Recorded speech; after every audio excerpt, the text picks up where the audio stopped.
You're brand new to gold prospecting and you just got your very first gold pan. Now, if you picked up a GPA Gold Catcher gold pan, either the 11 inch or the 14 inch, congratulations. This is one of my favorite pans in the world. And there's something that you have to do to these pans, to any plastic gold pan. I don't care if it's one of the GPA pans or if it's something like this big Batia pan. You've got to season these pans before you use them for the very first time to get the very best out of them. I know. When I said season your gold pan, the first thing you thought about was seasoning a cast iron skillet where you throw a bunch of lard in it and you throw it in the oven. Seasoning is what we're talking about, but not that type of seasoning, because quite frankly, as you know, with a cast iron pan, the more seasoned it is, the better it works, and that's exactly the same thing with the gold pan.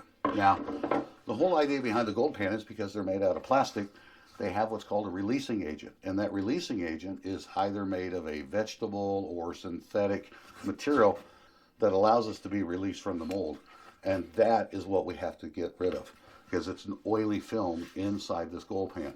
And there's very few things in the world that'll make gold float, but the one thing that will make it float is oil, so we've got to get rid of it. And let me show you how. Seasoning a gold pan is a really simple process. All you need, of course, is your gold pan, a little soap, and I love using grease cutting soap, and also, for the next step, a little bit of sand. Now, it's going to take some time. I mean, this is a little bit of elbow grease and just taking your time and getting through there, but what I want to do is I want to get that releasing agent off of this pan. Because if you look at this pan right now, before I've done anything to it, it looks like a wax job on a car. See how everything beads up? And look at this one. You know, see how that water beads up and just rolls right off? That's not what you want.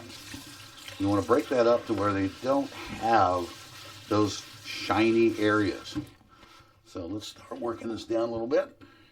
Again, don't be afraid to use a lot of soap, but we're just going to scrub it up. Now, I like using a Scotch-Brite pad.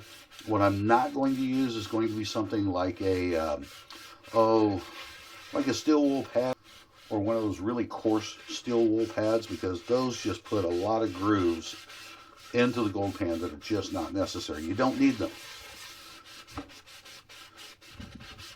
And we're going to scrub this up a little bit. Make sure to get into every little nook and cranny.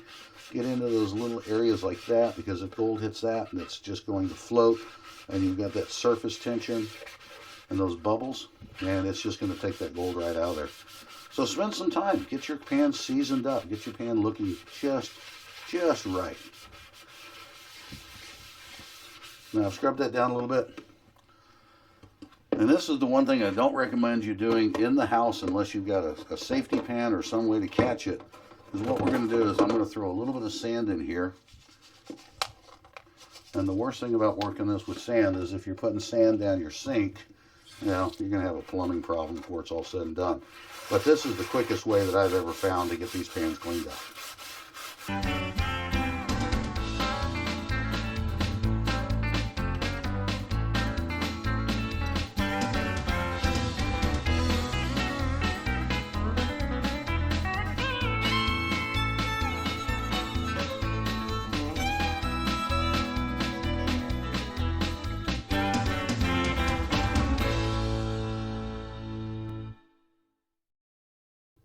Now that's a really good start. Now you can always finish this up when you get out to the river or to your creek or wherever you're going to go gold panning.